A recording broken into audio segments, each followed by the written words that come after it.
नमस्कार, मैं अनु छाबड़ा। माफ़ी चाहती हूँ काफ़ी दिनों बाद वीडियो बनाने के लिए। असल में थोड़ा बिज़ी हो गई थी, समय नहीं निकाल पाई। तो आज सोचा कि मेरी छत पे हाइड्रेंजिया तीनों कलर में बहुत सुंदर लग रहे हैं, तो क्यों ना शुरुआत दोबारा की जाए। ये थोड़े क्रीमिश ऑफ वाइट जैसे कलर के दिख रहे हैं, ये देखिए थोड़े ब्लूइश पर्पलिश कलर के हैं, और ये थोड़े गुलाबी जैसे कलर के हैं।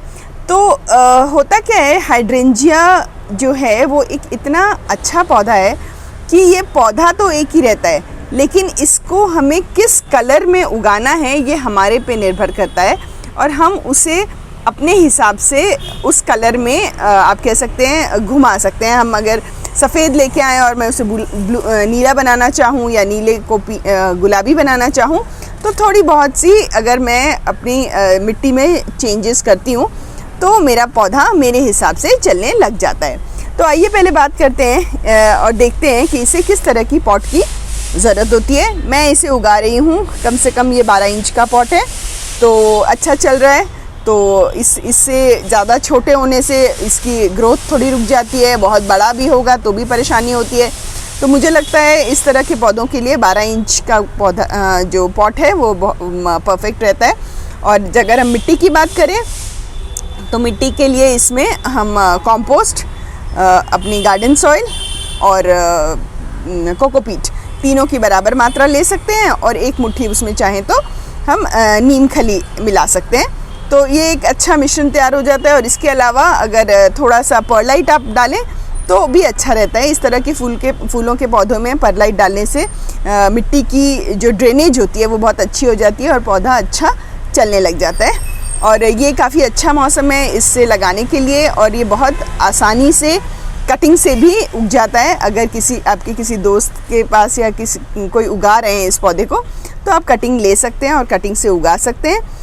बहुत ज़्यादा गर्मी के मौसम में ये पौधा थोड़ा सा डोमेंसी में चला जाता है, तो घबराने की ज़रूरत नहीं है। ये दोबारा जब मौसम थोड़ा ठंडा होगा और बारिशों के टाइम ये दोबारा से अपने आप फिर से हरे भरे हो जाते हैं।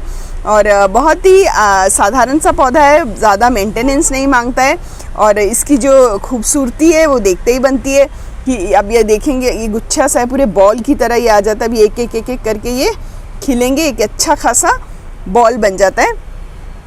तो अगर हम उसकी देखभाल की बात करें तो जैसे कि ये पत्ते काफ़ी हरे और अच्छे मोटे खास हैं, तो इन्हें अच्छी मात्रा में नाइट्रोजन की ज़रूरत है। तो जब ये पौधा बड़ा हो रहा है तो उस समय इसे अच्छी खासी नाइट्रोजन की ज़रूरत है। तो हम हर 10 दिन पे वर्मी कंपोस्ट दे सकते हैं, जीवामृता दे सकते हैं, तो जिससे कि पौधे की पत्तियां अच्छी मात्रा में बने।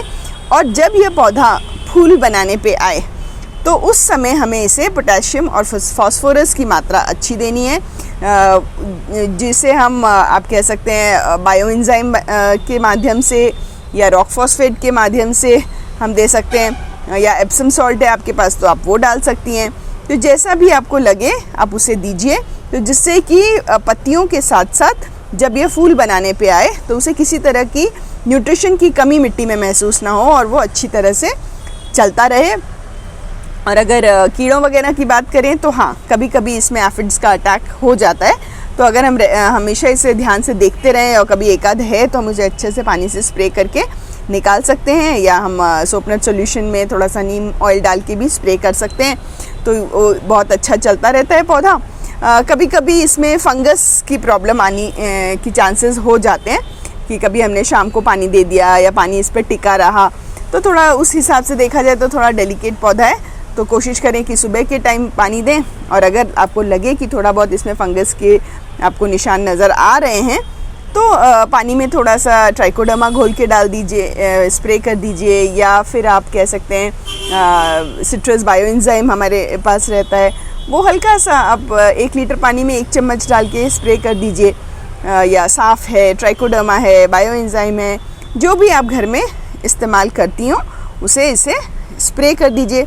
बस अच्छा चलता रहेगा पौधा, और कटिंग से लग जाता है तो ज़्यादा परेशानी नहीं है। बीजों से भी लगा सकते हैं, पर थोड़ा समय ज़्यादा लगता है, तो कटिंग से थोड़ा जल्दी उग जाता है, तो कोशिश करें कि उससे उगाएं।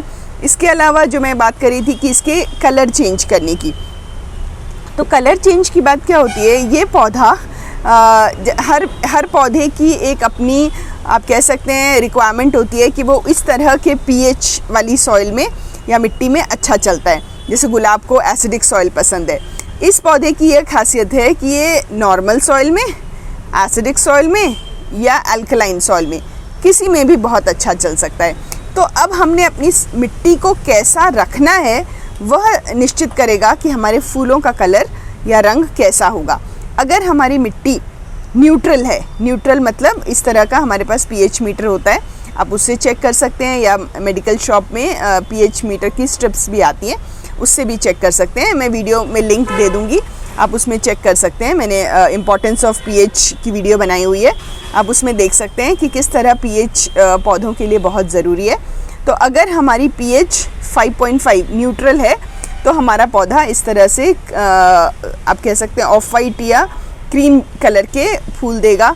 अगर हमारी मिट्टी ज़्यादा एसिडिक है, मतलब 5 से कम है, तो 3, 4, 4.5 ऐसी है, तो उसमें इस तरह के नीले या बैंगनी रंग के फूल आएंगे। और अगर तो हमारी मिट्टी अल्कलाइन है, जिसमें अम्ल की मात्रा ज़्यादा है, तो उसमें जो फूल हैं वो इस तरह के गुलाबी आएंगे। तो अगर हमारे फूल इस तरह से हम नर्सरी से लेके आए हैं जो गुलाबी है और हम चाहते हैं कि उसमें इस तरह से नीले या बैंगनी फूल आएँ, तो हम अपने मिट्टी की पीएच को थोड़ा एडजस्ट करके चेंज कर सकते हैं, जिससे कि फूलों का रंग अलग हो जाए। पर कोशिश करें ये जो चेंजेस हम अपनी मिट्टी में लेके आ रहे हैं, ये बिल्कुल फटाफट नहीं करना है। बहुत ज़्यादा मात्रा में ऐसी कोई चीज़ नहीं डाल देनी है कि जिससे वो अल्कलाइनिटी से सीधा एसिडिटी पे आ जाए, तो इससे पौधे के मरने की गुंजाइश बढ़ जाएगी। तो कोशिश करें कि अगर आप अपने फूलों के रंगों में बदलाव लाना चाहते हैं तो यह चेंज बहुत ही धीमी गति से होना चाहिए।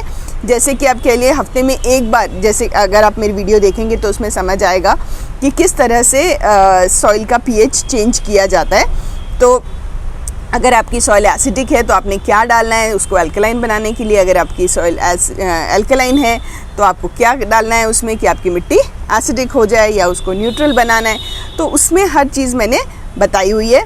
तो आप अगर सोचिए कि अगर आपकी मिट्टी को एसिडिक से अल्कलाइन बनाना है, तो उसके लिए मैंने लिखा है कि राख, लकड़ी की राख बहुत अच्छी होती है।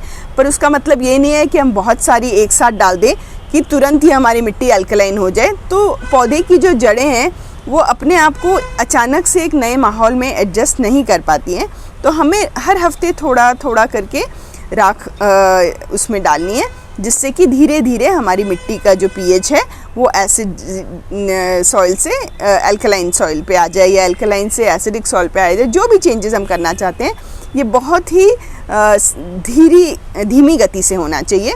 तो अगर ये सब चीज़ों का ध्यान रखेंगे तो मुझे लगता है कि बहुत सुंदर पौधा है।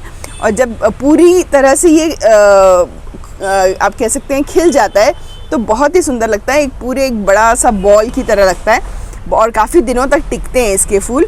तो आपकी गार्डन की खूबसूरती को बहुत अच्छी तरह से बरकरार रखता है। तो एक कोशिश बनती है। सो धन्यवाद मेरा वीडियो देखने के लिए, आगे भी बने रहें। नमस्ते।